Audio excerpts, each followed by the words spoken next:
अज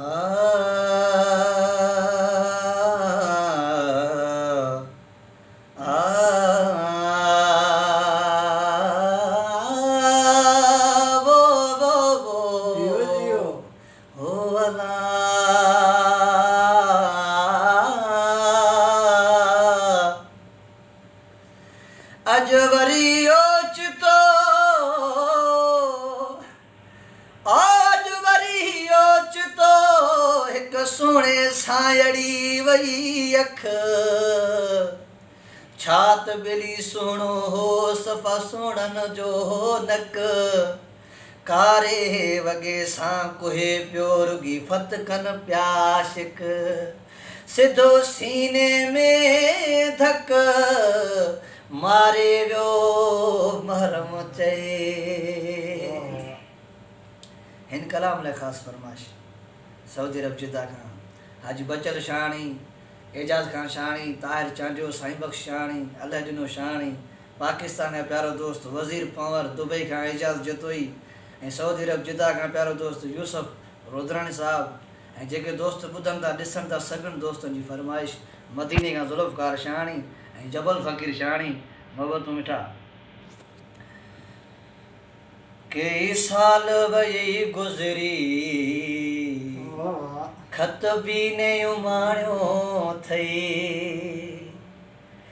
जीअं पाड़े मां वियो ही लॾे है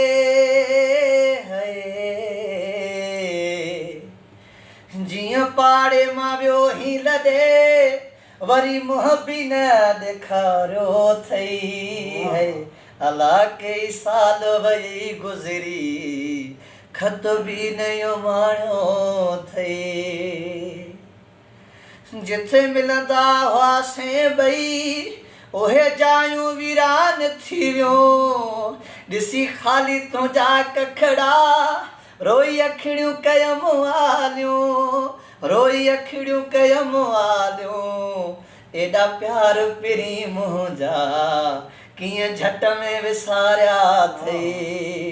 एॾा प्यार पिरी मुंहिंजा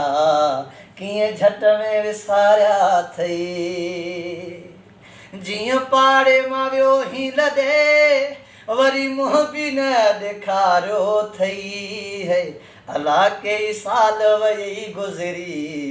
खत बि नयो माणियो अथई सींगार वया विसरी तोखां पोइ मुंहिंजा पिरी वॻो कारो बदन ते या मिल दम न वञे निकिरी मिल दम न वञे निकिरी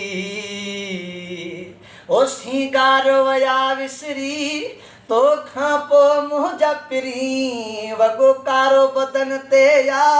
मिल दम न वञे निकिरी मिल दम न वञे निकिरी चवंदो हुए रोअंदो न कर सॼो साल रोआरियो अथई चवंदो हुए रोअंदो न कर सॼो साल रोआरियो अथई जीअं पाड़े मां वियो ही लॾे वरी मुंहुं बि न ॾेखारियो अथई है अला कई साल वई गुज़री खत बि नयो माणियो अथई जेके कौल शहाणी सां कई उहे वाइदा विसरी वई एॾो पाण तूं थिए सघ दिलि या वेरी अची चोरई जेके कौल शहाणी सां कई उहे वाइदा विसरी वई एॾो पाण तूं थिए संग दिलि या वेरी अची चोरई यहाँ वेरी अची चोरई मूंसां जो निभायो तो तारिक चए शाबश थई मूंसां जो निभायो तो तारिक चए शाबश थई जीअं पाड़े मां वियो ही लॾे वरी मुंहुं बि न ॾेखारियो थई है अला कई साल वई गुज़री खत बि नयो माणियो थई।